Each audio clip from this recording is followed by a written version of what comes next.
Recording video. All right. 3, 2, 1. What is up?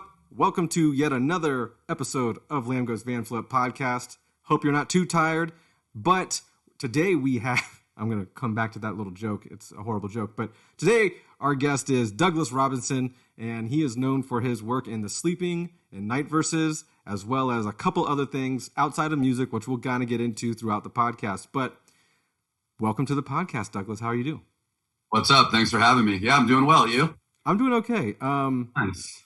To touch base on my horrible joke that I tried out just in the beginning. I think I knew where it was going. I'm hoping that everyone else listening also knew. We kind of connected in a weird, strange way. I actually bought this particular record. Oh, sick. Look at that. From Tiger Records. And that's the local little shop here. And you commented on that actual post, and it wasn't about that record. It was about some other record, but that record was on the wall. And that's right. Oh my, I didn't see it now. I don't even realize that's the way that we just connected. Wow, that's pretty funny. Yeah, and I was like, no, sir, Doug, you're not getting that record. You should already have one. I know there's only like 100 of those pressed, so like I was very, very. I've been looking for that one for a while, so I was stoked. That's super funny. That's awesome. Yeah, I saw that. Someone sent me that, so I was just like, someone was like, "Oh, check it out." So then I just wrote like, I was like, "Sell me that record." Yeah, I have them too, but it was just really funny because I was just like. I kind of wanted to like mess around. So I was like, "Yo, sell me that record." And I don't think anyone got it, but you did. And that's sick. I did. Yes, I did get it. I had, like I said, I've been looking for it for quite some time. It was definitely. What color is it? The sandy puke or the blue one? I'm going to show everybody on the video just so they know I'm not lying, but it's the blue one. And I think that's the limited one, right? It's got. Both of them were, yeah. True, but this one's more limited. It's 100. Yeah, I think that one was like 100 or something like that. It's a very nice blue. Yeah, that's sick. Yeah. I like that colorway, actually. That variant's really nice. Well, Doug, the album's really nice, too. I must commend you on that. Hey, thank you. I appreciate it. We all do. Definitely. We'll get into all of that. I actually wanted to just oogle over your Mars Volta box set in the background. Is that what I'm looking at here? Yep, that is exactly what you're looking at. You're a lucky SOB. Yeah, that was, it's funny because my brother-in-law had messaged me, and he knows, like, he always sends me, like, record news in the morning or whatever because he knows I'm, like, a big collector or whatever. So he sent me that, and I had already looked at it, and it's, whatever, the price is definitely not cheap. And I was just like, I kind of sat there on my couch for, like, an hour debating whether I should get it. And I was like, you know what? This is like one of my favorite bands. Why would I not get it? I don't care about the money. And music, I don't care about the money. Like, I want to buy it, So I like sat on my couch for like a little bit. And it's funny, in the time I sat on the couch, I was still able to buy one. And then not too long after that, they sold out. So I was like, wow, I'm like super happy that I was just like, fuck it, just do it. How many of them were made? Like 500 or something? Like something? No, there was 5,000, which sounds like a lot, but like in the grand scheme of a band like that, it's really not that many. So, they sold out in like less than a day. So, it's like, 5,000 isn't 500 or whatever, but it's extremely limited with a band like that. That'd be like if like, and obviously there's different tiers, but that'd be like if Tool put out a box set, what I mean? Like they'd probably sell out in like a minute, but still it's like along that vein. People who know this Mars Volta, like, or anything they've ever done, know that like they want that. You know what I mean?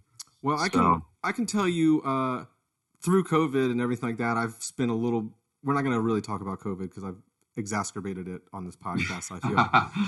However, during this time, I've kind of taken it to be like, okay, I'm going to check out some bands that I kind of maybe have slept on or just didn't ever check out, because there's so many bands coming out with new music all the time in different genres. It's hard to kind of keep up with everything. And unfortunately, the Mars Volta is one of those that fell through the cracks for me. And I never got in, never even checked it out until this hoopla of the box set came out and everyone was going nuts about it on a Glassjaw group that I'm a part of. And I was like, let me check it out. And I have to tell you, I can't get past Deloused because it's such a great album. I was like, holy shit, I can't believe that I've slept on this for that long. And like, I know that Francis the Mute and some other ones are like a lot of people's classic favorites, but like, oh my God, Deloused is like, I'm not over it. You know what I mean? I've only been listening to it for probably a month or two, and I've tweeted about it all the time. And I know people are probably like really bummed out that I'm just now getting into them or whatever, but it's such a great album.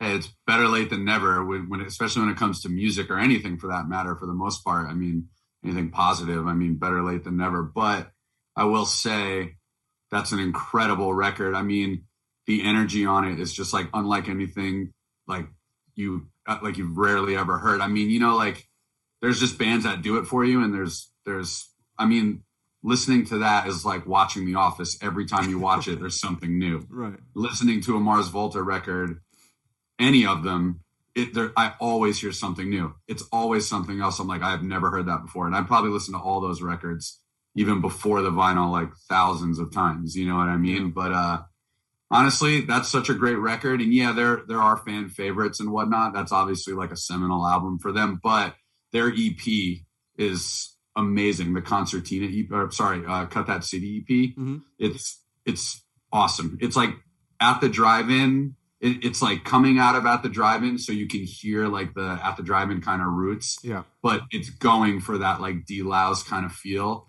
And the bass player on that record is insane. Her name was Eva. I don't remember her last name, but I mean, she's like so good on that record. And In the Pocket with John Theodore, it's like it's pretty incredible. And hearing it again on vinyl, I never realized how like in sync those two were. Yeah.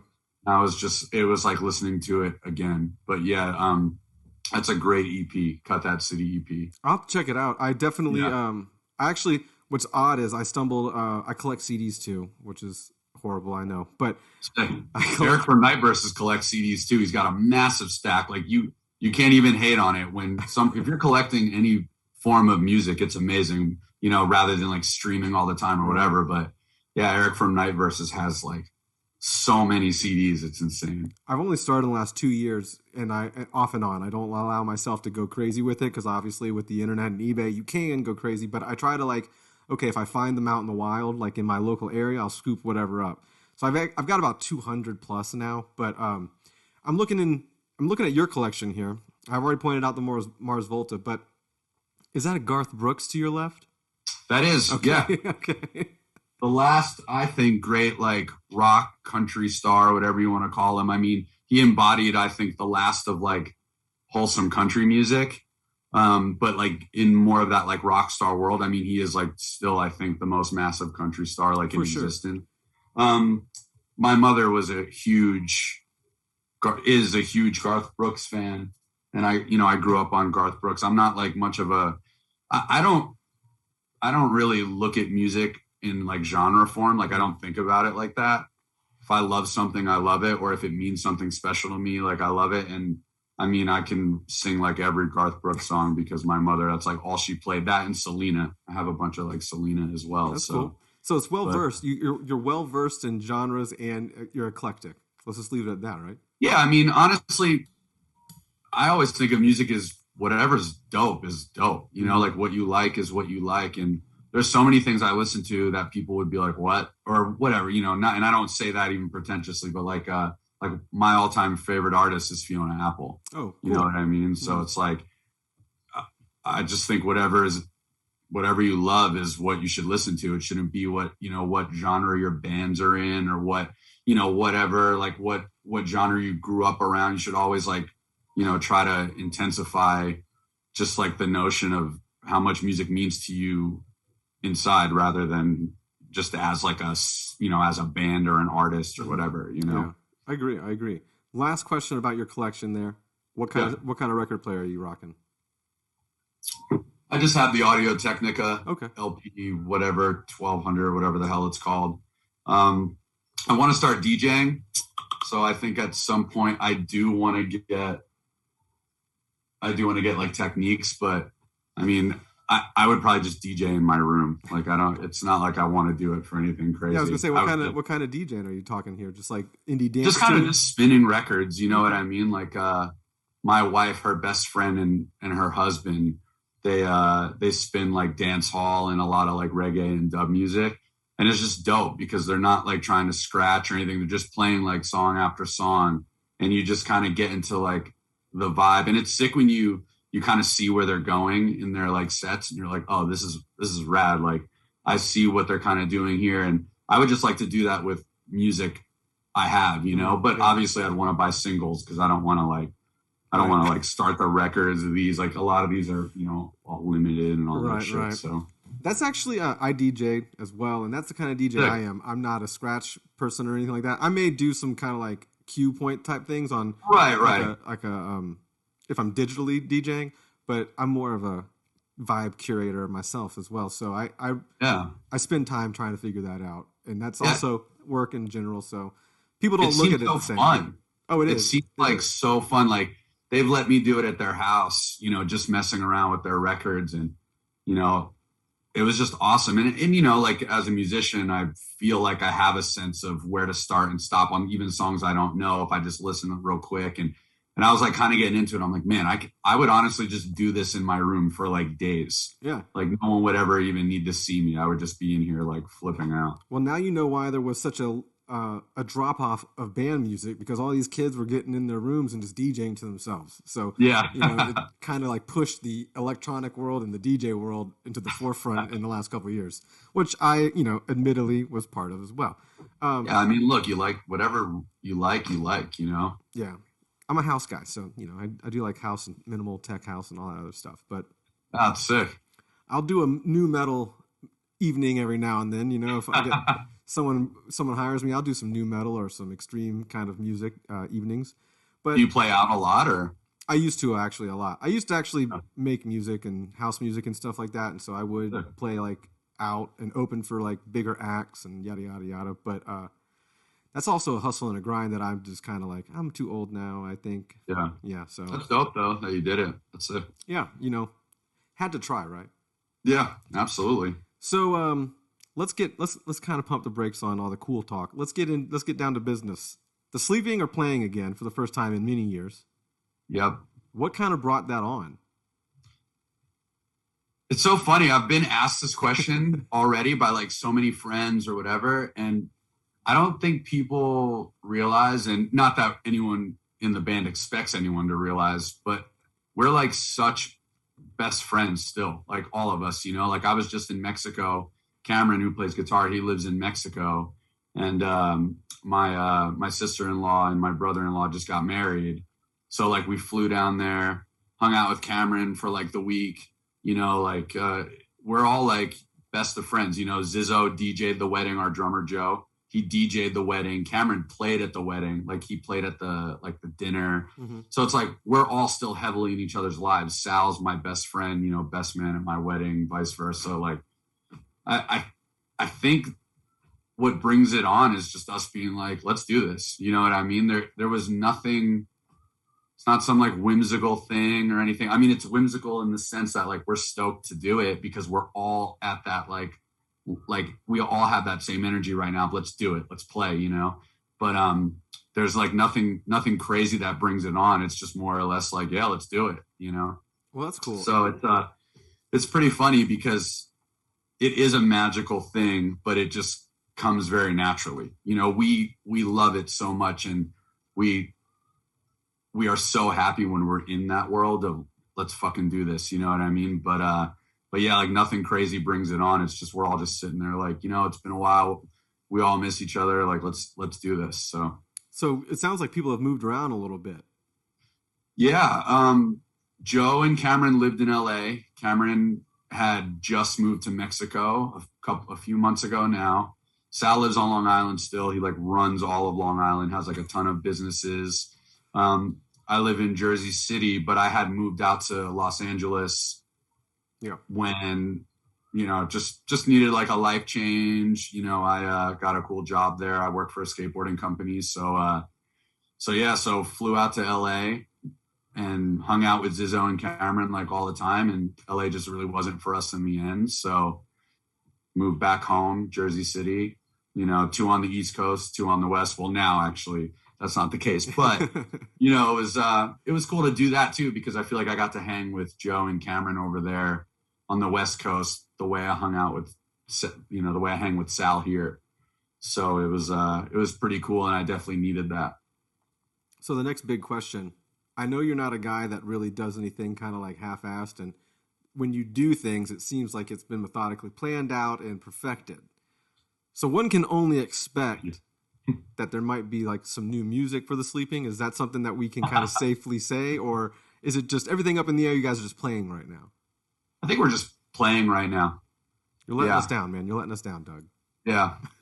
Hey, you never know. Yeah. But no, I think right now we're just like, yeah, let's play, and that's the energy we want right now, and that's what feels right. But I mean, I don't think it's ever been off the table. I don't think new music has ever been off the table at all. But I mean, as of right now, we're just stoked to like play together again. And that's kind of what's really on the forefront of our thought process. And as of right now, it's only the Irving Plaza show. But is there some other dates that might be able, not able, but might sneak out in the near future? Honestly, we're in such a good headspace right now that you never know, honestly. And that's not like some cryptic, you never know. It's just like, we're in such a good mindset together. And, I think the timing just feels right that we've definitely, like I said, like Irving has been on our mind, but I don't think anything's ever necessarily like out of the question. I feel like we're in a good swing, and, just from the talks we have as a band, as friends, but now thinking of it again as like the band, it's like, oh shit, like everyone's pretty stoked and fired up to do this. So, well, I'm sure the fan base is also stoked. It's one of those things where you guys were like around for a number of years, and then you kind of, disbanded or whatever you want to call it, just put it on the back burner. And then you kind of went and did Night Versus for a little while. And so it's really cool as a fan of the Sleeping, which I mean, I'm a fan of the Night Versus as well, but as a fan of the Sleeping, I was really stoked that at least you're getting back together. I don't necessarily know that I'll be there in December because it's in New York and I'm in Florida, but stranger things have happened, so who knows? Yeah, you should come. I mean, it's always difficult for out-of-towners. It's right before the holidays and whatnot, but I mean, it's never anything inclusive in the sense of like, oh, we just want it for people. Or it's like, it makes the most sense.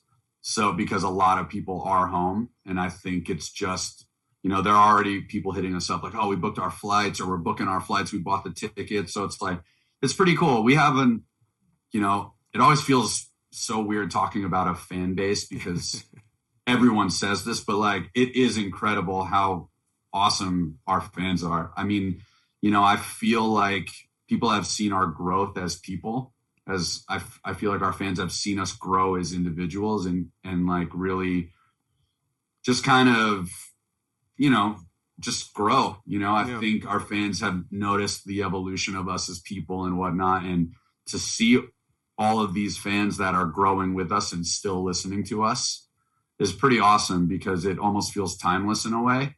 A lot of bands and artists, and this isn't on anyone specific, but sometimes people stop growing with those artists or those musical acts they love.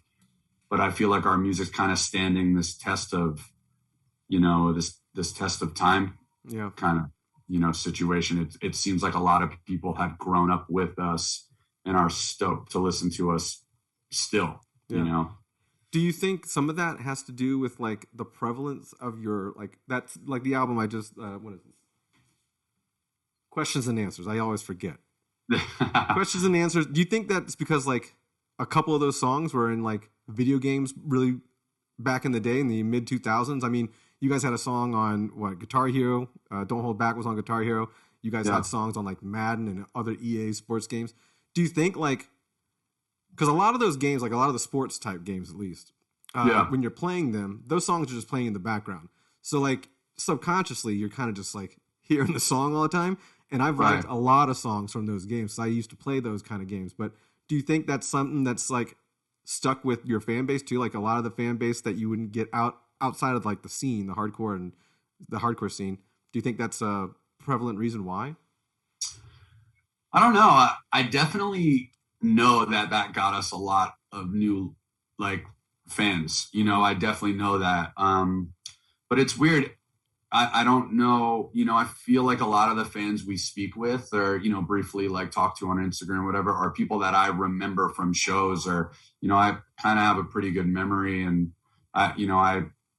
when I look at our Instagram and, our Instagram's like growing, we kind of just started it again, but when I talk to the people that are, replying that, or messaging that they've got their tickets or whatever, it's like a lot of it's people I've seen in like some of our earlier years, you know what I mean? So I definitely think that's a thing, those games were huge, Guitar Hero is like one of the biggest selling games, at least of that period. It was like the highest selling game of all time, or at least in that era, right. I don't know statistics, but yeah, I think it's a culmination of everything. I think people are stoked as like old fans. And I also think we definitely have a lot of new listeners. Like I look at our Spotify listens and I'm just like, whoa, I didn't even think about that. You know what I mean? So something's going on underneath all of what we're just going through as like being a band again, or,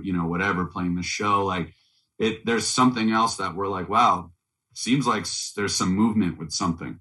So it is pretty interesting because, it's like, it's cool to know where it comes from, but at the same time, it's also kind of dope that you don't know, like, because whether it's all old fans, that's amazing, or whether it's old and new, that's awesome. Whether it's all like, we're glad to see that most of the people we interact with are old fans that are hyped. Mm-hmm. But I definitely think there's a mix of new people too, because like I said, there seems to be some movement that that we're like seeing. So that's great. It's great to know.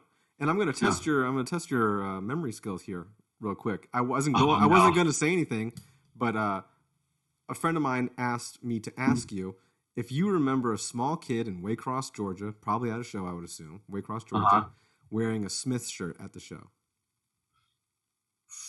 I remember the Waycross show, and it was literally in this like tiny room, and I definitely think I remember the shirt, but I don't know if I exactly remember the seat, like the moment, mm-hmm. but I definitely remember that show 100%. Well, cool. I think I remember also, it was like one of our first shows in Waycross, and we became friends with a lot of cool people there. And I think I remember at that show, I think we like climbed up a ladder on the side of the building and like went on the roof or something like that. I'm pretty sure it was that same show. Yeah, interesting. So, that's all the information I have on that show. That's something someone sent me on Instagram to bring up. I wasn't going to, but since you were saying that you have such a spot-on memory, I was like, hey, let me test it out. That might be cool. But that memory of just what I think that show's from was also probably like well over a decade ago. Oh, yeah. So give me some credit. Oh yeah, no. Credit is credit. Credit given where credit is due, for sure. It's probably been even longer than a decade, so who knows? Yeah, I think it has been. Yeah. So, but I found out about your band, I think, from Guitar Hero, because I was such a Guitar Hero nerd, and I loved that song, Don't Hold Back. And for some reason, I got the album and everything like that, and I was in love with the band, love with the album. And then I came to find out that the guys outside of, and correct me if I'm wrong, outside of you are all from a band called SkyCameFalling, which is also a New York band. Yep, that is true. Yeah. So that's pretty cool. How did you link up with them? How did I? Yeah, did you know them prior or while they were in the band, and you just kind of lucked into that, or? I didn't. I was a fan of SkyCameFalling. I worked at a Hot Topic when I was younger, so I would always grab all the records that came in, and I remember hearing SkyCameFalling from there, and I was super into it. I mean, that was kind of up my alley at that point. You know what I mean? So I was definitely into the band. I was dating this girl who went to a college that was like a Jesuit school. So basically like you couldn't stay overnight or whatever. Mm-hmm. And I remember my mother and her boyfriend at the time were moving to Pennsylvania, some kind of small town place in PA. And there was an ad. I was at that college, and there was an ad. I was on her computer, and there was an ad on like mp3.com, I think, or something like that. Yeah, okay. And it was like ex-members of SkyCameFalling looking for a singer. So I sent over some recordings from my like band I grew up with in Jersey, Stillwell. I played guitar and sang in that band. And I just sent it over, and I got a response, I believe, from Cameron. And basically what happened was I tried out for like 3 months or so. I tried out for like 2 weeks straight, like pretty intensively. I was taking the train from the Bronx, from Penn Station. I was taking the train out to Long Island. And at this point, my mom had already moved. My mom was like, hey, you can stay. She's like, you can come with us, or you can stay and try to make this band happen or whatever. You know, I told her what was going on. So I like lived in the house when like all the electricity went out. There was like no heat. I just slept on like the remainder of my futon until the house until people moved into the house. So I would like have candlelight, you know, like that was my lighting. I would just go grab food at the fast food places down the street or whatever. But yeah, so I tried out for a few weeks straight, and then for about 2.5, 3 months maybe, I never got a call. And at this point, I think I had moved at that point. I was staying with some friends on their couch. I was actually staying with my friend CJ and his family at this point, I believe. And I remember the day I got the phone call, I remember like going through Penn Station because I had to go that way to get to my ex-girlfriend's college. And I remember like looking at the screen for the Long Island Railroad and like seeing the stop I would take to go try out. And I just remember being like, man, that sucks. You know what I mean? Kind of in my head, like, fuck that shit. That sucks, you know? Yeah. And then I didn't have a cell phone either at that time. And cell phones had like just come out, you know? Mm-hmm. And I got to my ex-girlfriend's dorm, and she was like, she had a phone, and she was like, Cameron's on the phone. And I was like, whoa, that's so weird. And I picked up, and he's like, hey, we really like what you did. We just tried out a bunch of people. Sorry, it took a while to call you back, but we want you to keep coming back. So eventually I just kept coming back, and that's kind of, you know, that's how it happened. That's awesome. So yeah, it was cool. It was, I've done a lot of like surviving, I guess you can say, in the sense of like living in like abandoned houses. I lived in the rehearsal space for a really long time. When I joined the band, we split a studio at that time with the Movie Life, who, you know, Vinny's like one of our best friends now. And I remember at that point, they didn't know I was living there, and Movie Life would like go on these crazy tours, and they had like this Lost and Found box that had like a GameCube in it. And I would like pull out the GameCube, and like there'd be a TV, and I would just set it up. And I was like, I didn't like sleeping there because it was just like some raggedy, like crazy ass warehouse. So I would just stay up all night and either like play Joe's drums, or I would just like play video games. And sometimes they'd come home from tour at like 4 a.m, and I'd be like sleeping on the couch, like, what are you doing? I'm like, oh, I just grabbed a cab here like really early. And I remember we became friends with them and did a bunch of tours with like Avalanche. I remember telling Vinny, I'm like, you know, I live there, right? He's like, yeah. He's like, I can kind of tell you live there, but I never said anything. Yeah. I've also kind of done some weird, sketchy things like that throughout my lifetime. So, you know, I mean, everyone has, you know, I think it's just kind of serendipitous in the sense of just like the story of how we became. You know, I never act like I was like the only person who did it, but we've all been through some crazy stuff. And I think being in a band and experiencing life like that, I think just chaos finds musicians and finds artists in general. Yes.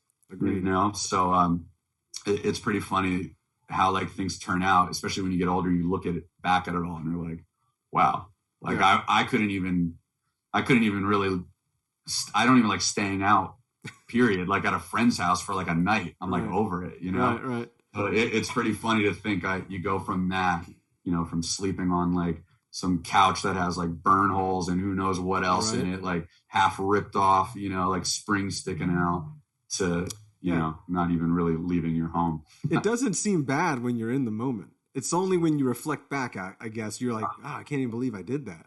Totally. Well, I mean, you're young at that point. You're young and you have this drive, like this unbelievable drive. And, you know, I didn't care what would happen. I was just like, I'm making this band happen. That's it. I'm not going anywhere. I'll sleep underneath a cart if I have to. You know what I mean? Like, and I think in those moments we're equally as driven now as people, but when, we have families and I think it's different when you've thought it out more. You know what I mean? You've thought yeah, out the whole exactly. situation. And honestly, it's almost better now being smarter. I feel like you make smarter decisions.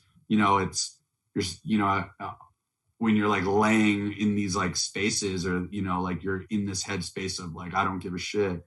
I think you're like overseeing a lot of real decisions or whatnot. Whereas as time goes on, you get older, the bands get more business like or whatever. The machine starts going, and you're kind of able to see it differently. And now, as the people we are, I think we see it even more differently than we used to, which I'm glad we do. I'm glad we all have a different perspective as who we are now. Like Sal has kids, Joe's got a longtime girlfriend, Cameron's in Mexico, like, really doing his thing in his life. And, I have a wife and two awesome cats. I just think it's your perspective shifts, but it makes you wiser, but it also makes you, I think, driven in just such a different way. Like, how can I make this happen being smart? You know what I mean? Yeah. Plus, I mean, it is a little bit of character building in those times because you don't necessarily understand or realize how bad it is.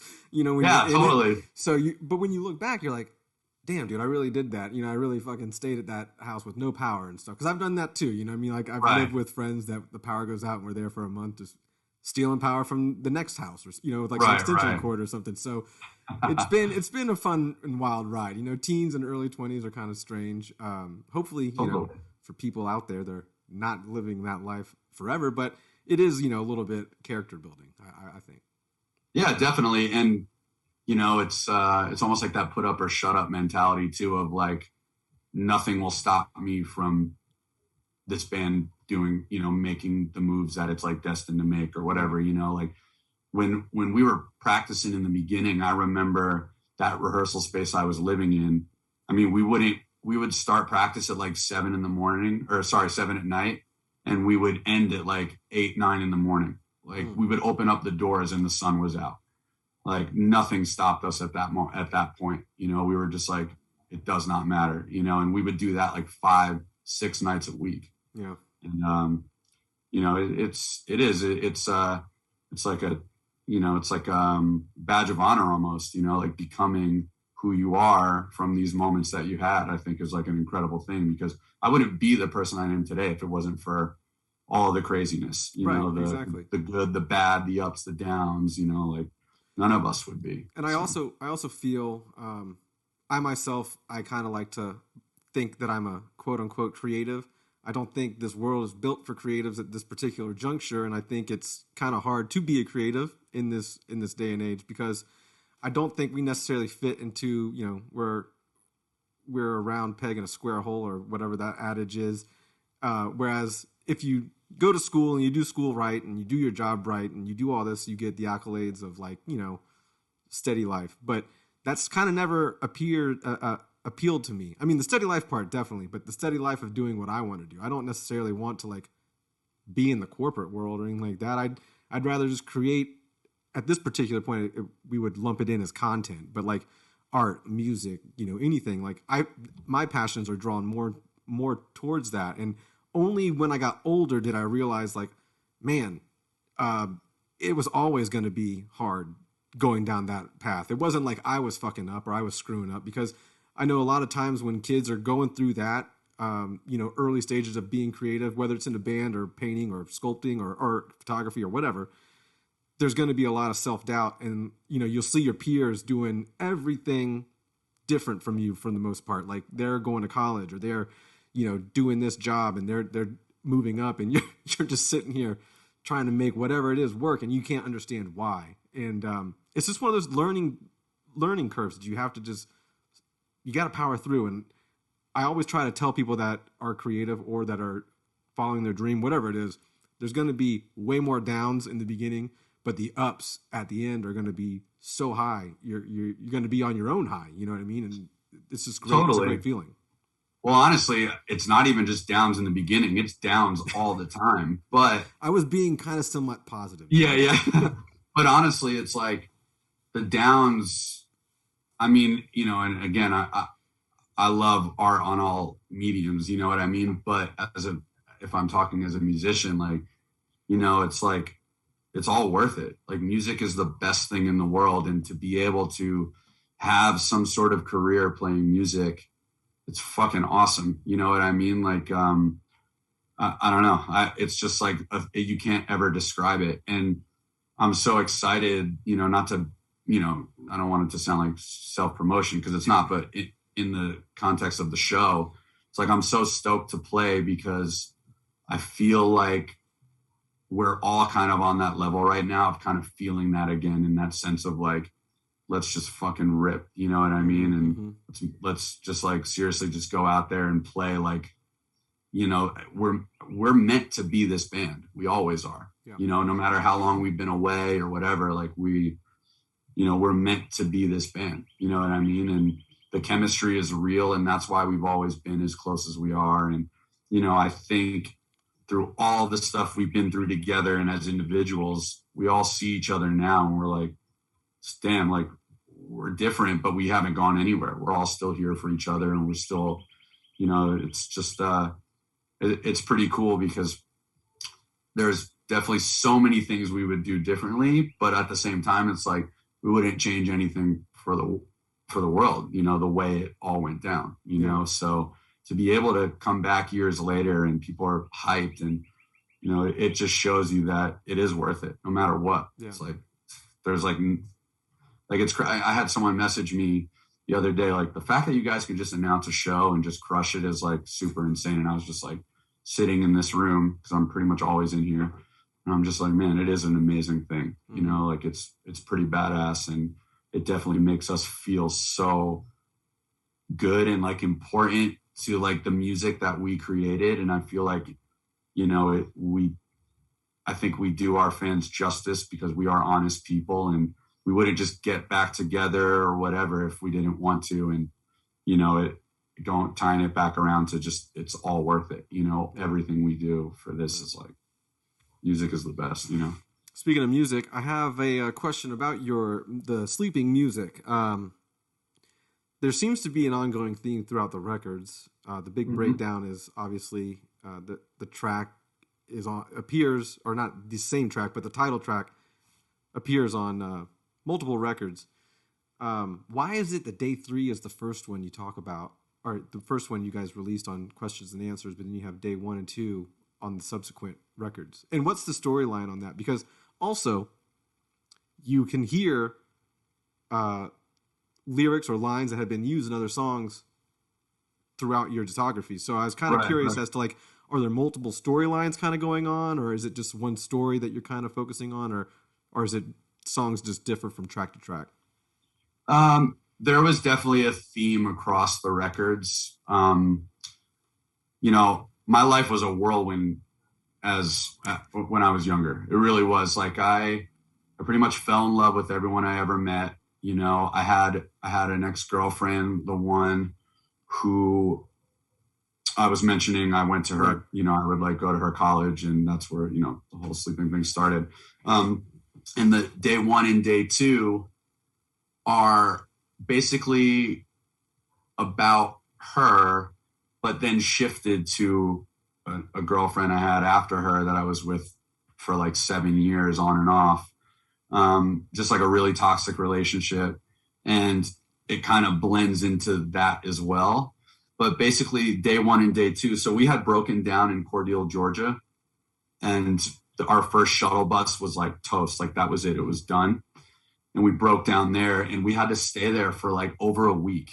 Wow. You know, it was something crazy. We stayed in this motel, like next to like this rocket ship. I don't even remember it. It's like a landmark of Cordele, Georgia, which is the watermelon capital of the world, which we knew because we stayed there for so long.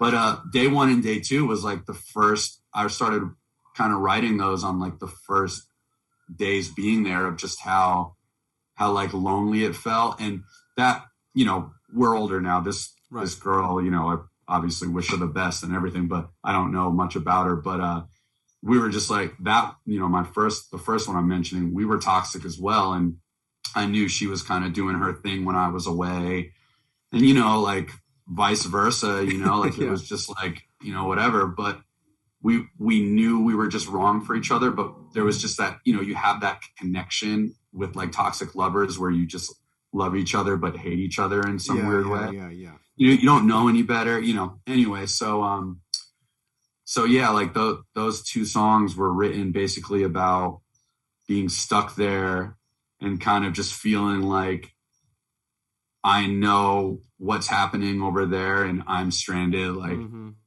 there's like the trust issues, and it's just like like a melting pot of just like negativity. And then day 3, even though a lot of that record is written about someone else, day 3 is basically, it was emotions I was feeling with the other person, and they were completely separate from one another, but it was also coming out of that trip. Because obviously when we made Questions and Answers, we were long gone from that trip, from that breakdown. But the third song, day 3, is basically like a rejoice of like, who cares? We're leaving. You know what I mean? Like, and not just leaving that space we were in when we were broken down, but like leaving mentally. So even though, again, a lot of that record was being hung up on somebody else, it was kind of a closure to that first person. Interesting. So, yeah. Yeah, I was curious. Obviously, you can tell lyrically that it's about someone that you're missing or not missing, or right. love-hate relationship with back home. And I'm assuming that kind of plays into the next track on that album too, King of Hearts, because it kind of fades in. Right. It's more like a somber acoustic kind of jam. And by all means, that's my favorite song on the entire album. It's probably my favorite song that you guys have done as a group. But the very end of that song, the crescendo and the big, my heart's not broken and I'm not dead. Right. That's kind of like rang true to me for so long. And I think because at that same time, I was also like, bummed out and going through breakups and all that other crap. But that line kind of stuck, and I was like, damn, dude, he's right. Yeah, like, my heart's not broken, so I'm not dead. And it's like, not a brush it off the shoulder, but as much as I tried, or as much as I could, I would try to do that. Yeah, for sure. And that song, so it leads into that song, and that song is about the other person. Again, super, super separate from, from the other person, but it leads into that. And yeah, I had a really rough time in a lot of my life with like these situations or whatever, and obviously I'm just as much at fault as anyone else, but you learn the hard way, you grow up, whatever.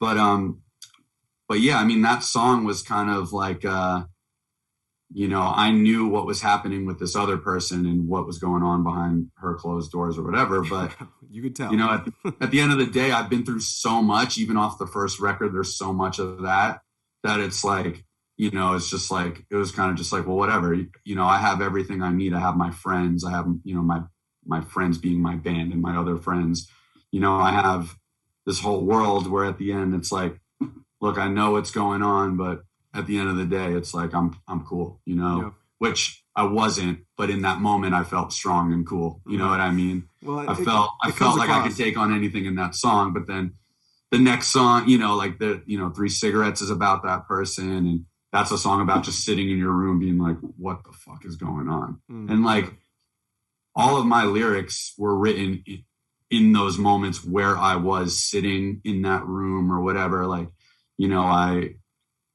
I like remember all of it like it was yesterday. And sometimes it's difficult, especially when you're not that person anymore at all. It's like, holy shit. Like, man, I let a lot of things really get to me, and, it's funny when, looking back on these songs and listening to them again, cause I've been listening to it being like, all right, like it's pretty cool. I'm pretty excited to sing them again because I know they mean so much to people, you know what I mean? And they mean just as much to me, but I approach it so differently now. I approach it as more just like, fuck yeah, this is sick, and I don't necessarily like, I let go of the past. I don't necessarily like think of those people in the sense.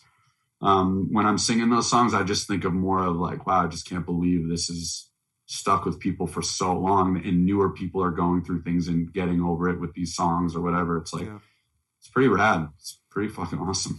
So speaking of this, going back and listening to like those old songs, are you ever like impressed? Like, are you impressed by yourself and, the band? Cause like, I've done that where like I've been in bands before in like the early 2000s, and like, 15 years later I'll go and like look my MP3 up and I'll listen to it and I'll be like, damn, I kind of hated that song back when we were a band, but now I'm like, damn, that thing rips, and I was like, I can't believe we wrote that. You know what I mean? Do you ever have that same feeling? I think sometimes I do. I don't listen to the stuff much just because, and I'm not, I'm proud of what we've done. I've listened to it thousands of times. Oh yeah, why would you want to listen to it on record? Yeah, like I would never deny that. But later, as I go along, I'm proud and fortunate to have like an extensive catalog of music where, if I'm just in a zone or a mood, I'll listen to it. And when I do, I'll text someone on the side and be like, yo, you killed that shit. Like, holy shit. Like Night Versus, The Sleeping. Like I'll hit up the Night Versus dude sometimes because I'll listen to our record and, I'll be like, I always got to give props to people. I was like, wow. You know what I mean? Like I just like mentioned something to Joe, The Sleeping's drummer the other day, just about his style. And like, I think music for me, I don't listen to it. When I listen to it and hear myself, I dissect myself because I'm in such a different headspace and like approach to music vocally and lyrically that I'm like, I'm like, oh man, I should have did this or whatever. But when it comes to the music, I'll be like, fuck, I can't believe how sick this part was. And, I'll text Sal or whoever, be like, yo, you killed that shit. That's kind of more where I am when I listen. I should probably have gone that way. I think it's, I don't necessarily think like, oh, my part, because I was the vocalist in the band. No. I'm not thinking my part's cool. Yeah. But I was like, damn, that whole, like, the whole thing together is like, fuck, man, that was great. They totally. really killed it. It's definitely more outward, you know what I mean? But there are moments where I hear something I did and I'm just more like critical about it, but not in some like weird pretentious way. It's just like, oh damn, I would do that so differently now, but it still meant something then. Right. Like that's what needed to be done at that moment. I would never change any of it, Do you regret ever writing lyrics about someone or something personal, like in your own life that, like now looking back 15 years later or 10 years later, depending on when the album came out, you're a different person now. And I know like Daryl from Glassjaw has done a lot of, things where he's like, oh, I should probably shouldn't have written those first, couple albums lyrics or whatever. But do you ever feel like that? Honestly, I don't. I've always been a believer of just like, I knew at some point my life would change, for the better, because I always try to be better. It takes a while sometimes, but, so much of our music helps people. And it's pretty insane. Like I don't regret any of it because it's like music should be honest. You know what I mean? Like, like Weezer, Pinkerton. I know Rivers has commented in the past how he like hates that record because he felt he was like too vulnerable on it and didn't want to share that much of himself with people. And I respect that and I get that. But me, it's like, I need to do that. You know what I mean? Like it's therapy for me. Yeah. You know what I mean? Like I don't just write lyrics to be like, oh, I got to put this on the song. Like I literally am writing those lyrics in that moment, feeling that anger or pain or whatever. Like, like I think some writers, they'll think about the way they felt and then they'll write about it kind of thing, where I'm like, a lot of the times I wrote most of those songs, I was like in that moment. Right. You know what I mean? Right. So I don't regret any of it because it's helped me be a better person, help me blossom or whatever you want to call it, become who I am today, and I want people to see that honesty because I really do try to always say how I feel instantly. You know what I mean? Like sometimes I do it without thinking where, yeah, maybe it is stupid, but for the most part, it's like, I want the rawest part of me to be present so that there's no room for like any type of, I guess you can say like facade of like being sincere. I need it to be like super raw. You know what I mean? I get that. I want to touch base on some lyric writing, but beforehand, sure. You brought up Weezer, so I have to ask because Weezer is one of those bands that I kind of have a love-hate relationship with. You brought up Pinkerton. I think Pinkerton and Blue Album are the only Weezer albums out in existence. I think everything after that is kind of When you said something about art. I think Green Album's pretty incredible too. Yeah, maybe. I think Green Album's pretty awesome, but life-changing, definitely Blue Album, Pinkerton, 100%. And the B-sides, I remember when I was at I think it was my prom. Yeah, I was like at my prom, you know, whatever. We went away to the shore for the weekend, you know, dumb prom shit. I remember I saw this Weezer bootleg like B-side CD at a game, and I spent like $60 on this game, and eventually I was just so angry that I offered the guy $30 to have it, because I had never heard any of those songs before. Yeah. You know, it had like Suzanne and Jamie on it, and Michael and Carly, I believe is the name of that song. It had like a bunch of B-sides on it and just like unreleased stuff. And I just remember being like, all right, you clearly can tell I can't win this game. Just let me give you $30. You already had my 60, so come on, man. And I remember my date is very upset at me. She's waiting by the claw machine or whatever. No, I was actually just with my friends. I don't even think I had a date. I don't think. Going stag to prom. I like it. Okay. Yeah. But yeah, point being, that was like around Blue Album and Pinkerton. Like, you know, that stuff is life-changing for me, you know. Green Album is amazing too. Obviously it's a little different. I'll have to go check it out again. I'll have to go check that one out again. I think Green Album is really awesome. And honestly, Weezer does what they do. I mean, they're still, you know, props to them for going so long, being a band, the same guy, you know, obviously the same guys outside of Matt Sharp and the dude on the Green Album. But like, you know, it's like good for them. You know what I mean? It's not my thing anymore, but that's just because I'm not really too into like that pop aesthetic. But you can't deny the songwriting for what they're doing. Yeah. You know what I mean? Like, that's how I should probably approach it. But I'm just like, everything. Yeah, I mean, you can also hate it. Yeah, it's all good. I don't like it. It just doesn't seem real to me. And that's just me. You know what I mean? Right. That's also me being a gatekeeper and having a little bit of the old hardcore scene still in me. Right. Yeah, I mean, but look, it's not some bad thing to not like bands or records. Like, I think people sometimes kind of play on that like world of like, oh, I don't want to, you know, I appreciate every band, artist, whatever, of any medium. I appreciate anybody for what they do artistically. Like, I think being an artist and really trying to make something happen is it's a energy and a feat all in itself, right? But of course there's things I don't like. Of course there's things I'm like, oh, I'm not that into it, but I'll always listen to a whole record, or I'll always maybe try and listen to it twice, you know, like I give things I don't like a fair shot, because music is music, and I appreciate all musicians. You know, I appreciate all art in general. So I have to, I guess I like things that are authentic, right? Like you said earlier.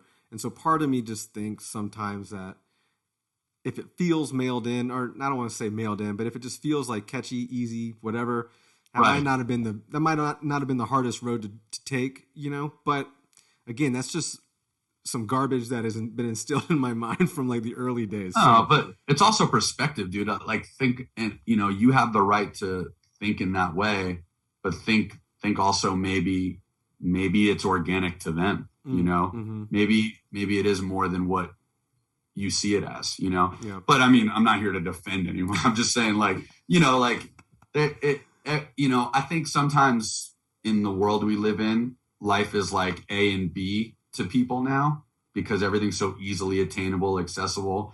But there's so much context in every aspect of life. There's like infinite context and infinite, you know, I can literally like punch this off of my, you know, shelf, like out of nowhere. You know what I mean? Like it's not just A and B, talk, get off, you know, like, you know, talk, hang up on Zoom. Like it's, you know, whatever, using that as an example, me and you, like the world is like, it's not, you can't even explain it. So I think, I don't know, that's a whole other thing, but basically my point is just like, nothing is what it is. And it, you know, if you feel a certain way about something, who cares? That's the way you feel, you know?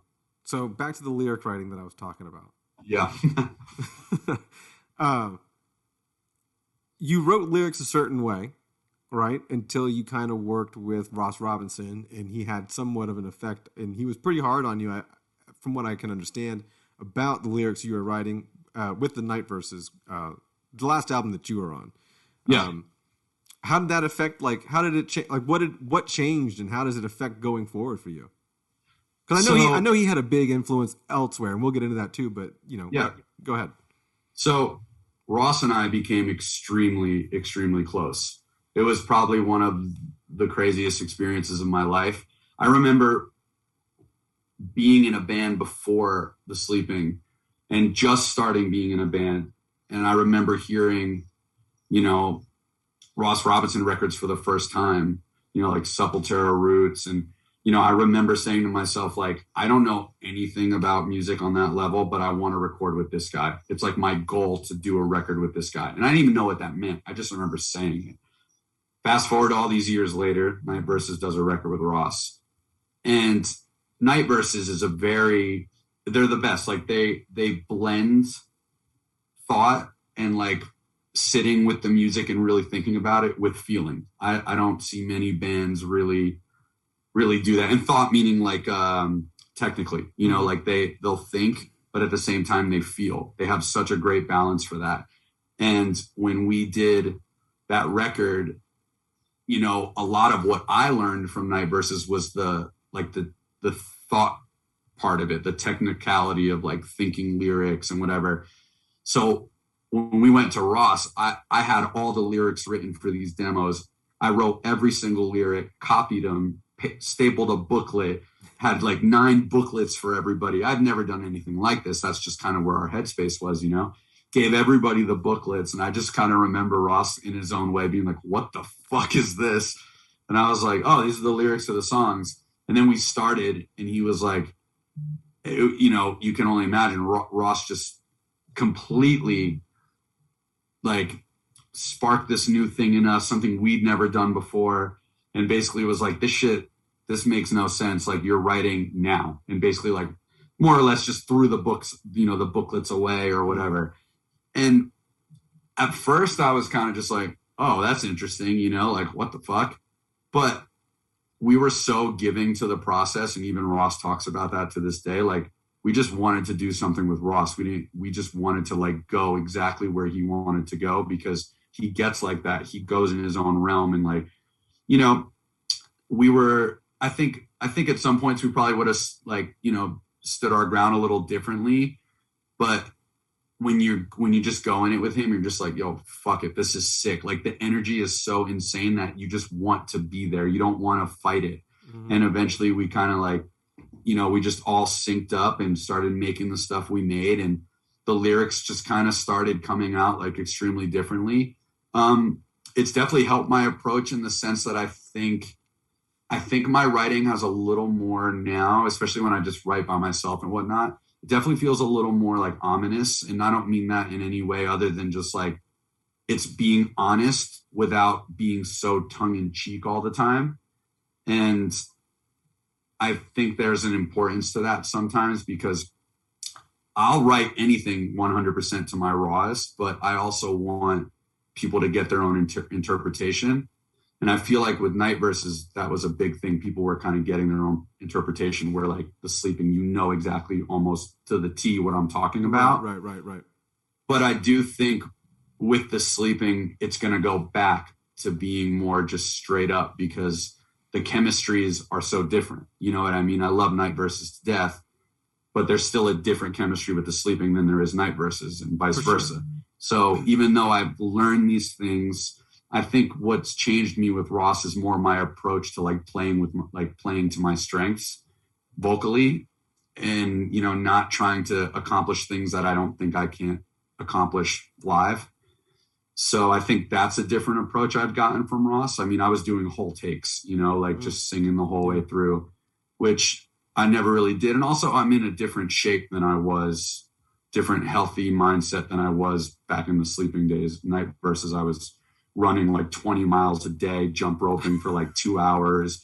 I fought in Muay Thai and trained in judo. So like I was just in a different space, but now I'm in that space. So I'm interested to see playing wise where that goes in terms of, in terms of playing the show and stuff. I'm excited to see that, we did a reunion a few years back, right. Sleeping, and I was in that mindset that I'm in now.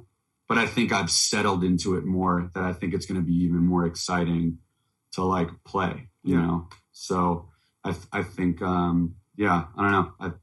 I hope that answers the question. I'm sure it did. It's along the way there. And I think Yeah. he kind of slipped up a little bit and said that, your writing style will go back to the old ways for the Yeah, sleeping. but So that's good news for anybody else that probably picked up on that.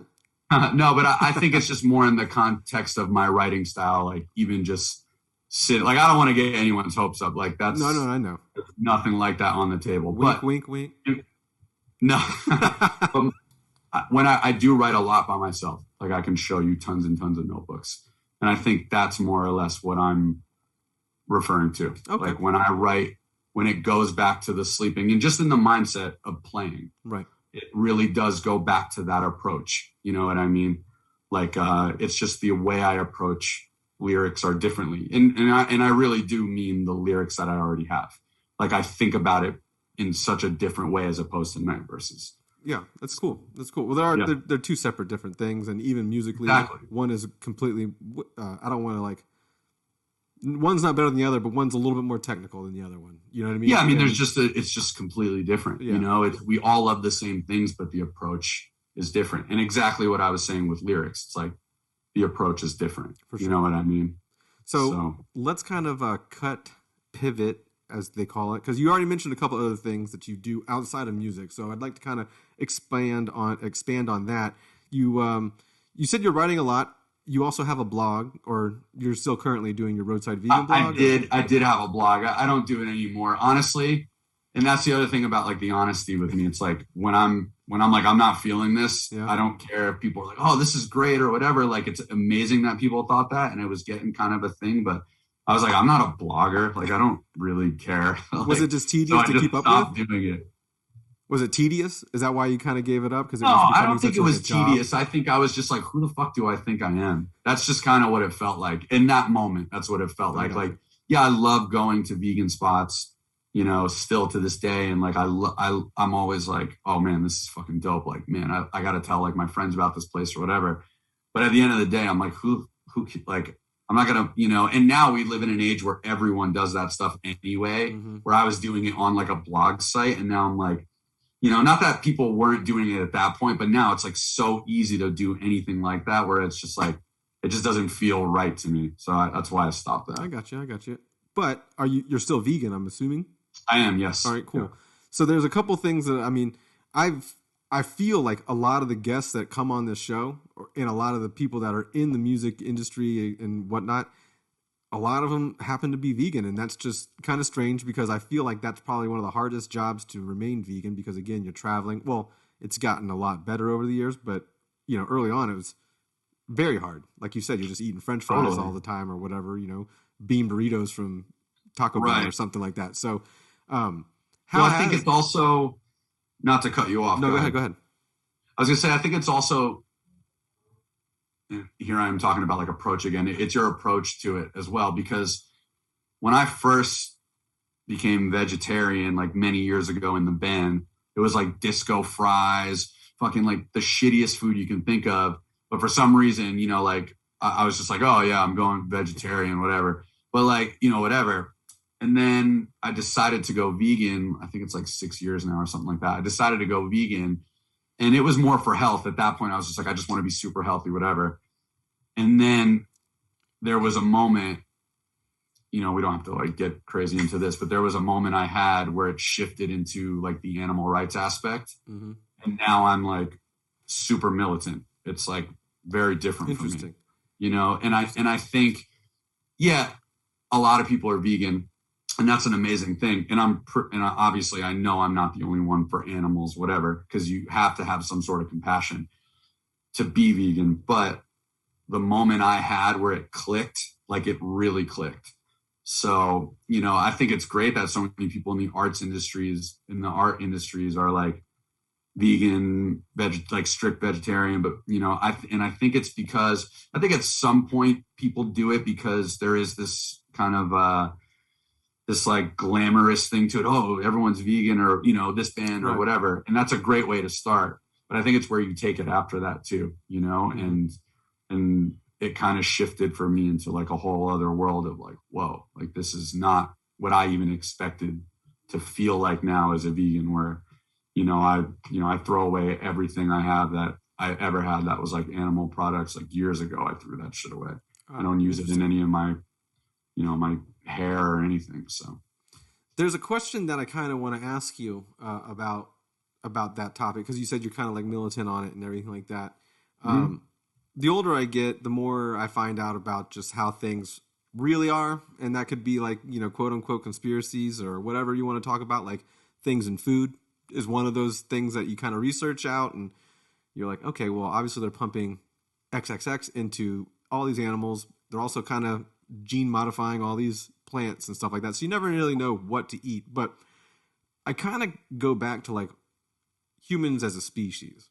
So like, what would humans as a species? So obviously eating meat every day, that's not what the species should do, right, because that's not what they did in the past. It was always like kind of like a luxury or something like that. If they had, if they had meat around, they would eat it. But for the most part, it was foraging and, plant-based diets. But I want to know, because I never really ask all the other members of the vegan society that are on the show, like, what are your thoughts on like hunting for your own food? Like, I know you're animal activists and stuff like that, but if you're supplementing like a day or two out of the week with your diet for the protein part, you have a better connection with that. I don't want to say better connection with that animal, but where the food comes from, because you went out and got that, what is kind of like your stance or the vegan stance on that?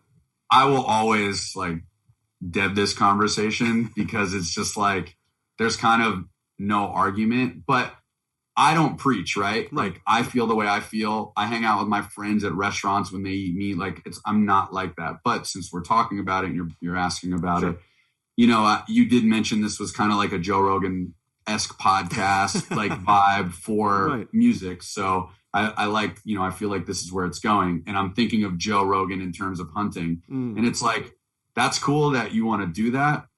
I mean, obviously you're still killing an animal that doesn't really deserve to be killed in any way.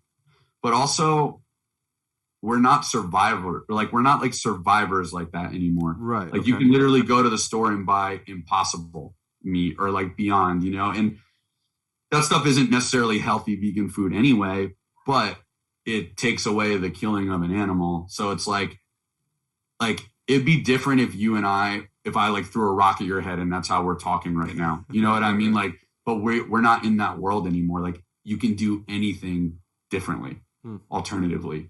So I think the whole like hunting kind of thing, I mean, it just kind of sounds like bullshit to me, to be honest. I don't think there's any right way to do it. And on top of that, it's like, this isn't like, we're not cavemen anymore. Like this is a whole different world. You know what I mean? I guess I never kind of approached it at that. Like you said, like we're not surviving anymore. We're kind of like flourishing at this particular point. I guess my only drawback would probably be like the soy, like the amount of soy that and again, I've never dived into that kind of diet, but like, when I'm shopping in the supermarket, it seems like everything is kind of like somewhat soy based or whatnot. And, there's all these kind of articles in the last couple of years that come out about soy, this, soy, that. Obviously that's, it's not good for you. Soy is first generation vegan food. It's still a good amount of protein and it's good. It's okay in moderation. It's 100% the best alternative as opposed to eating an animal in if you're looking at it like that. But like real veganism, it's like, I enjoy eating vegetables and beans every day. You know what I mean? Yeah. Like I enjoy eating carrots by themselves. Like, doesn't say I love my fair share of vegan junk food, of course. But I mean, it's like, I enjoy eating like true, like salads and like I'll eat like peppers by themselves, tomatoes. I don't care. Like I'll eat an onion if it's in there and I'm hungry. Like, and that's all there is. Like, I don't, it's that stuff that most people that approach veganism find like boring or, or ask about it or whatever, that find that stuff kind of like boring or whatever. It's like, that's the best stuff. You know what I mean? Yeah. And I feel like something you kind of mentioned on another podcast that you recorded years ago that I happened to check out. Shout out to John and the Brutally Speaking podcast. I don't even think it was called that when you were on the show, but you were like one of his first couple guests or whatever.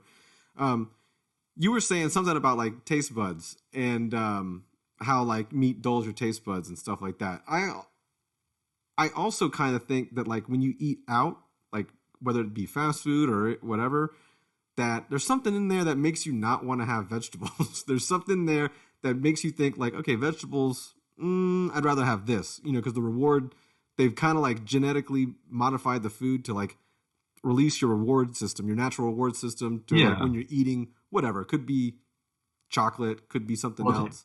It's added sugars. Mm-hmm. It's unnatural sugars, and it's high sodium. Like tons of foods when you eat out are like high in sodium. It's all these things that tell your brain like, oh, keep eating this, these empty calories or whatever, and then you get cravings. You know what I mean? Like you're not really craving the stuff you need or the stuff you right. Like that's why it's good to maintain food that's good, like healthy for you, like actually healthy for you, because when you eat those shitty foods, you're like, oh, it tastes like shit. Yeah. Like I love chips. Like sometimes I love chips. That's it. But I bought a bag of chips the other day. What's the chip? What's the chip of? I'm like a kettle cooked guy, like jalapeno kettle cooked. I like some jalapeno. You have to watch out because whatever. Again, going into that whole craziness. But the ones that I can eat, I like kettle cooked jalapeno chips. Whatever. So,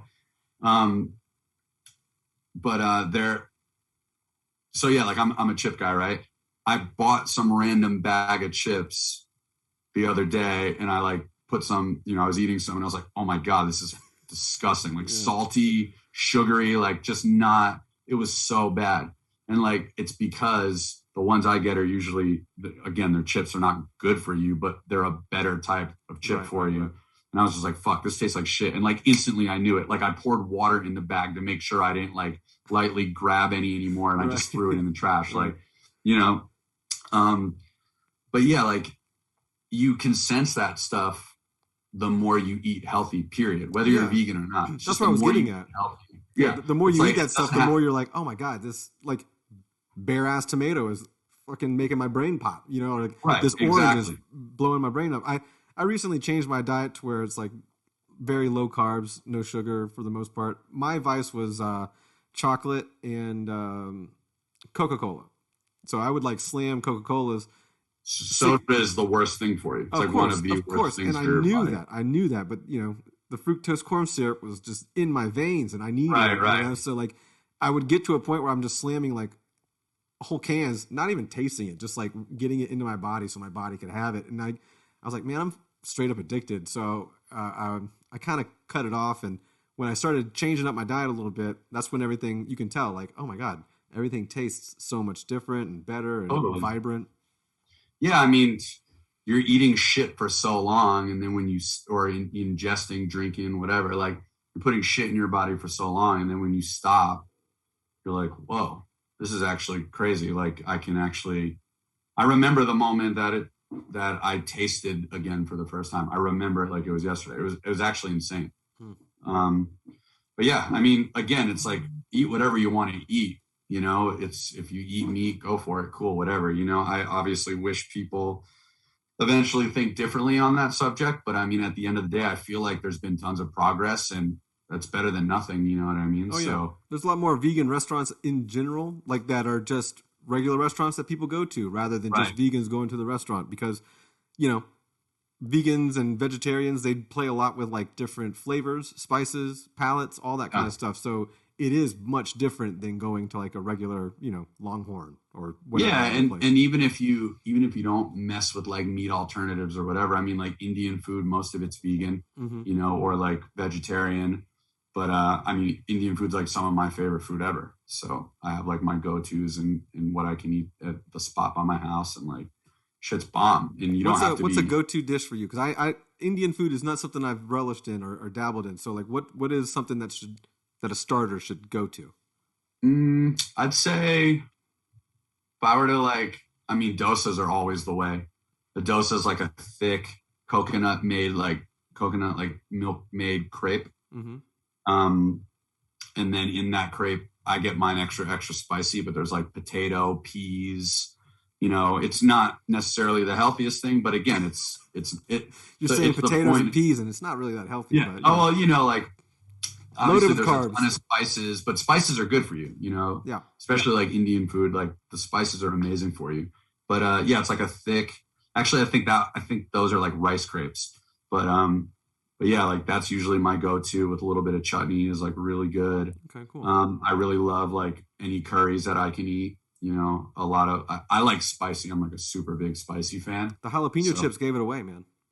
what? The jalapeno chips gave it away. Of course you Yeah, like spicy. exactly. Yeah, exactly. Are you still running? What's up? Are you still running? So I just started training in jiu-jitsu. Okay, because I was going to ask if you fought. I know you were doing Muay Thai. Did you fight Muay Thai? I did, yeah. Cool. Yeah. And now you switching over to trained jiu-jitsu? and fought in Muay Thai, but now so before the pandemic, I was going to this gym in the city, amazing gym, awesome people. Pandemic happened, I just kind of never went back there. And now that I like pretty much work from home, I'm just like there's a jiu-jitsu spot by my house that also has kickboxing. So I see all my friends do jiu-jitsu and I'm like, I've done it before briefly when I lived in LA, but my wife and I were just so depressed there that we just stopped doing anything really. But yeah, like I don't know, I've always seen it and been like, well, I like judo. This is pretty cool. And I've always kind of just wanted to find that place, and I feel like I found that place. And I'm like big into fitness. So I ride my bike all the time. That's like the main type of like cardio I really do. I do like 30 miles a day. Try to do like 30 miles a day on my bike. But yeah, like jiu-jitsu just seems like that next step in evolution of just kind of wanting to learn more, Mm-hmm. And I'm just kind of into always like learning about martial arts in like any way. I just think it's like really sick, and it's definitely a really good discipline. And the headspace I'm in now, I love being more disciplined with things, and I think it helps you, and it does help you with like all of your other aspects of your life. So I definitely have thought about, that's one of the things I thought about doing, jiu-jitsu. I would never want to fight in jiu-jitsu. Like I don't want to be an MMA guy or like a I don't like MMA either. I'm not. It's not my thing. Like I don't watch it competitively. Like people ask me when I go, even in Muay Thai or whatever, like, oh, like, are you into, I was like, I've never even really watched Muay Thai until I started training. I just wanted to do it. I wanted to fight. I wanted to get in the ring, so. How'd that go? I lost, but did you only do one time? Only one time? Or yeah, so I fought once and then I just trained for the thing is I was always on tour. Right. So it's like, even though I went to that gym for 2 years, it was probably maybe like 6 or 7 months of like time that made me eligible to fight. And yeah, it was really sick. There's like a photo of me like getting punched in the face, like smiling.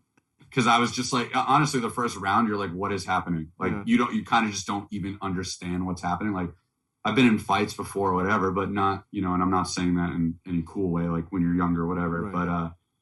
But yeah, like when it's organized and someone's just coming at you and this is for the reason, you're kind of like, wait, what? And in that moment, I remember getting like hit, but my loss wasn't bad at all. Like I started coming back in the third round, and I remember my opponent's corner came up to me like a half hour after the fight, or they like looked for me and they're like, hey, was that your first fight? I'm like, yeah, it was. They're like, dude, you had our guy like running scared. Like he was complaining that he couldn't take you down or like knock you out. Cause I just kept getting back up. Anytime I'd ever get like swept, I'd just stand back up. I was just like, this is dope. I'm more for like the experience of it, but that's cool. But I love it. I really do love it. Yeah. I've been wanting to get into some kind of like I said, BJJ would be something, and it would be mostly probably because of the mental headspace, like you were saying, and the workout, obviously. So yeah, you're not running anymore? I'm sorry? You don't run anymore? I don't run as much anymore. The thing is, when I was running 20 miles a day, it was Night Versus were on tour. And I would run with Goose, the drummer of Every Time I Die, at that time, Norma Jean. And we did like 5 tours in a row, 4 or 5 tours with Norma Jean and like some of our best friends. And I would just run so much. And Goose was like, hey, I want to run with you. And like we ran together. A bunch of people would run with us. And it just kind of turned into like, we're just kind of running until we have to go back. And like, it was cool because we were like, I loved running for the scenic aspect. Like I wouldn't even realize by the end of it, we went all around like Berlin or, wherever we were at that time, where now it's like, I don't like running in my area because I just know, like, Yeah. I know where I live, you know, like Repetitive, it's not as exciting. We're on a bike. It's like, you don't really think like that. You're just like, fucking, I'm riding. I'm getting like a dope workout in. But like running, it's more, I enjoy running when I don't know where I am. I got you. I just did my first 5K in like a year and a half. And Nice. I haven't really been running in a year. So it was my longest time, but it wasn't off by much. It was only like 2 minutes or so, but That's sick. it was cool because it was in an area of the town I hadn't ever been. So, you know, you're running through all that. Yeah, totally. So I got some last couple questions here from, you know, people that have sent them in to me, and you can elaborate as much as you want or as little as you want. Sure. Someone asked me to ask you about Tony Brummel. No comment. Okay, well, we'll skip that. The Secret Show with Glassjaw in 2010. They wanted me to talk about it, so I don't necessarily know anything about it, although Glassjaw is one of my biggest bands that I love. Yeah, awesome dudes, awesome fucking band. I don't even, honestly, that is something I don't even remember, to be honest with you. I'm not even sure if we played, I guess we maybe did play it. I just remember the Secret Show I went to when they played Maxwell's in Hoboken. That's like what I keep thinking of. So, but did you go to the Worship and Tribute 10 year? I didn't. No. Oh, see, that's one of the shows I flew up to New York for. Nice. There you go. That's sick. So you know, I mean, those, I used to bartend at one of Sal's bars, and like we'd always hang with Daryl and stuff. So it's like those guys are, it's more just kind of like in the circle of friends or whatever. So I would love to have Daryl on. He's been a lifelong vocalist I've always looked up to. I've loved that band for a long time. Let's see. Honestly, I'd love to know about the Night Versus Split and how far into the creative process from the Gallery of Sleep was your exit into the band, or were you even a part of that at all? No, I wasn't a part of that record. Honestly, it was super amicable. If I'm being honest, I think I was just in such a different headspace. I mean, here's the thing, right? Those guys are younger than I am and amazing, incredible musicians. And they had that fire that I was talking to you about in the beginning with the Sleeping, that like undeniable, we're going to do this forever. It does not matter. And I had started off, I started playing with Night Versus while I was still in the Sleeping. So I had that fire. It was crazy. Towards the end, I got married, and even I told my wife, I'm like, this is it. I'm married, but I'm still going to be touring forever. And eventually I just started getting really homesick, and it was like really hard to do. Yeah. And, they were living in LA, and even though they're from LA or California, and even though that's not difficult, everybody does it. I think from the headspace I was already in from touring so much at that time. And it was just very difficult for me to always be out there like 3 weeks at a time before we'd even start a tour. Cause I'd go out and practice for like 2-3 weeks. And they were always so amazing and hospitable to me. Like I would stay with Eric's amazing family. Everyone took such good care of me. But, when you're away from your loved one, especially newly married, it definitely started like wearing on me. And I think at some point I just didn't know how to express that. So when I would be distant, when we'd be home from tours, I wouldn't be trying to be like, hey, when's the next time we're meeting up or whatever. Mm-hmm. I think they kind of got their vibe as well. And they were always an instrumental band. That's how I saw them. Right. So I think they were just super comfortable with that. And I think after Ross's record, I think they really wanted to create this insane, body of music, which is amazing. And, it was very like, it was a short conversation of friends just being like, hey, we know you're feeling this way. We think we're going to do this. And it's like, yo, I love you guys. Like, I love that band. I'll always back what they do. And I told them that before I even joined the band. I was like, I remember seeing them being like, I'm in a band.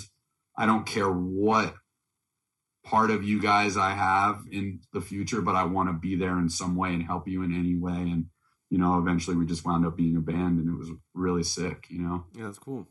But those dudes are still some of my closest friends too. I mean, it sounded like that earlier on when you were talking about them too. So yeah, like Eric is like my music. Like Eric and I, like when him and I get on the phone, we'll talk for like 3 hours, probably at like 11 o'clock at night. My wife's like trying to sleep, and I'm just like in this room, like yelling about what records we've been listening to. And, I just talked to Riley today, who plays bass. I'm actually doing some stuff with Nick.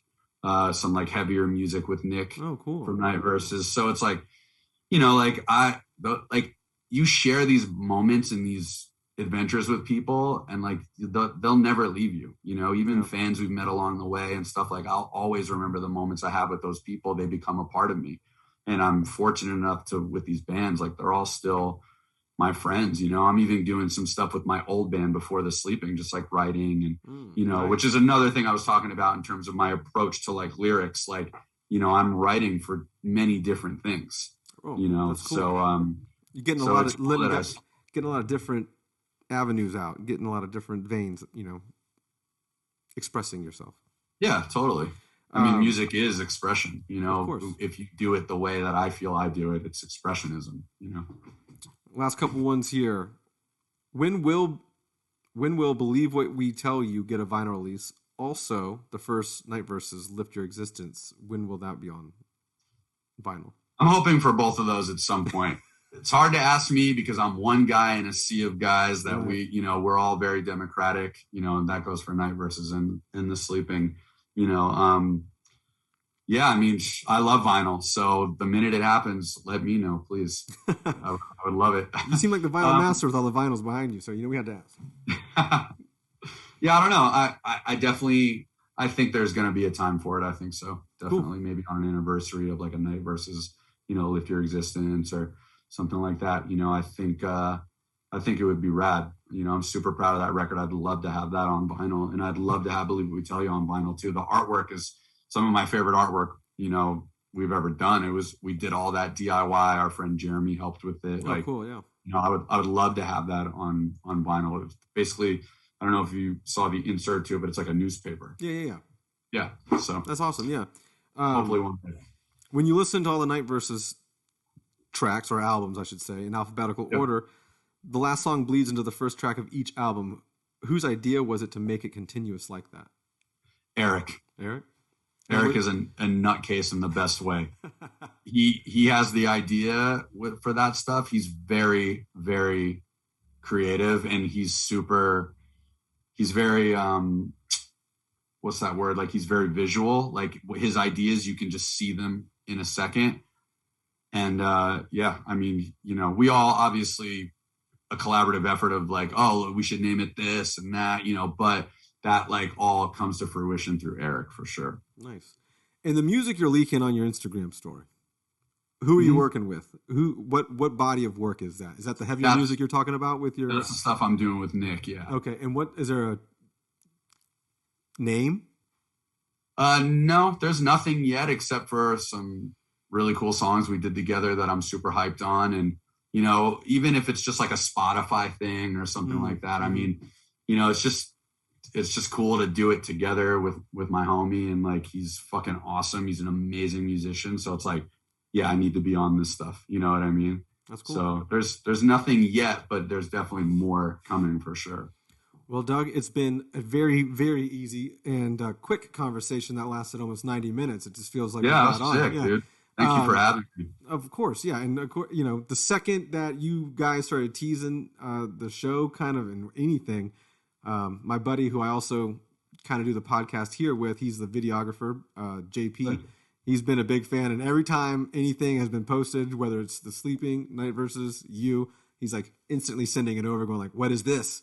And so, of course, like, awesome. When we saw the Irving Plaza thing, we were like, oh, man, I got to get him on. And then, you know, you just happened to be commenting on the Tiger Records place, which, by the way, that is the current bass player for Bane's little record shop here in town. Oh, sick. So it's very... Yeah, I definitely got to head out there at some point. Where in Florida is it? Jacksonville. Okay, cool. And it's very, I don't want to say niche, but it does cater to like our crowd, our scene. Yeah. So it's very cool. Like you know, everyone that is in a band, I think, goes to that store when they're coming through town, and you never know who you're going to run into. There's been some MXPX guys there and some other band guys, and so it's kind of crazy. But what are you listening to now that's inspiring you? Like, we'll end it off on that. Mars Volta. Yeah. I could see, because this just came maybe like 3 weeks ago, and I think I've listened to each record like, I mean, at least, I mean, what I've been doing is I do it in chronological order. So I start with the EP, D-Lows. So basically every night I just do that, and where I leave off the night before I start again. I feel that because I'm also listening to like Deloused every night on CD while I'm like cleaning or doing like cooking or something like that. I've also been really into. Do you like These Arms Are Snakes? Have you ever listened to These Arms Are Snakes? Yeah, that's a way back in the day. So they're like probably one of the sickest bands on the planet, and I like have all their shit. But I've been listening to Dust Moth, which is the guitar player of These Arms Are Snakes' other band. This record, I think only 25 of these are made, or 15. It's a sock. It's like a sock on corkboard. Wow. But I've been listening to them a bunch because their new record just came out. That's their old one, but their new Dust one Moth or These Arms? These Arms. What's that? These Arms hadn't have a They didn't have a record. You're talking about the Dust Moth. No, These Arms Are Snakes have records too. Not a new one. But I'm talking about Dust Moth right now. Dust Moth, which is the guitar player of These Arms Are Snakes. So the new album would be the Dust Moth one, not the These Arms. Yeah, for sure. Sorry about that. But yeah, this is that record. It's really, really sick. Super awesome band. I'll have to check that out. Yeah, because These Arms are like that's Jesus. When I was 17 years old, I had a music website as well back in the day. Yeah. And Equal Vision, were they on Equal Vision? I think they were on Jade Tree. Tree, there it is. You're right. Yeah. So and then I think maybe they had one. Yeah, I know they were on Jade Tree, and then I think they had one on. I can't remember the label off the top of my head. Well, no, Jade Tree sent me a bunch of albums, and These Arms were on there too. Their EP, I think, was on Jade Tree, and This Is Meant to Hurt You, and that's like one of my favorite bodies of music. I've been listening to Green Day Insomniac because I just got the 25th anniversary edition, which is like, it sounds awesome, and there's like a live set from somewhere in like Budapest or something that's on the other side that they've like never released before until that. And then, I mean, Flutter Red, our friends from Scotland that toured with the Sleeping M Night Verses. I've been listening to them a bunch. I like listening to them pretty regularly. Fontaine's DC, a really awesome Irish band. I'll have to look into those. They're fucking awesome. I've listened to their new record. Yeah, that's pretty much been my go-to. And then obviously you have like the classics like Maserati, which is like a post-rock band. I listen to them like pretty much every day. Nine Inch Nails I listen to pretty much every day. Yeah, I work from home, so I just listen to everything. That's awesome. All day. What do you do at home? What do you do? What are you working? I work for Primitive Skateboarding. Oh, cool. Yeah. Yeah. So I mean, now I'm not even going to get into the whole skateboarding thing because that's a whole nother hour. 30 minutes. No, it's pretty awesome to like this would be the job I'd want if I wasn't full time touring. Working for an amazing skateboarding company. So that's awesome. I'm pretty happy. But yeah. Doug, it's getting dark over there, and you have to at least put a record on, I'm sure, by the end of the night, so I'm going to let you get to that. But I appreciate you taking the time to hang out with us and talk to us, and I'm not saying no, I won't be there at the show. I definitely want to be there, by all means, so we'll see what happens. It is. Please. It is keep me 6 months away. Posted. We'll do. I'll get you some good food out here. Yeah, you can take us out, or you can take me out to the vegan spot and introduce me to Indian food. Definitely. Let's do it. All right, man. Well, again, I appreciate you. And thanks for having me. I appreciate it. By all means, man. Sick. Have a great night. You too.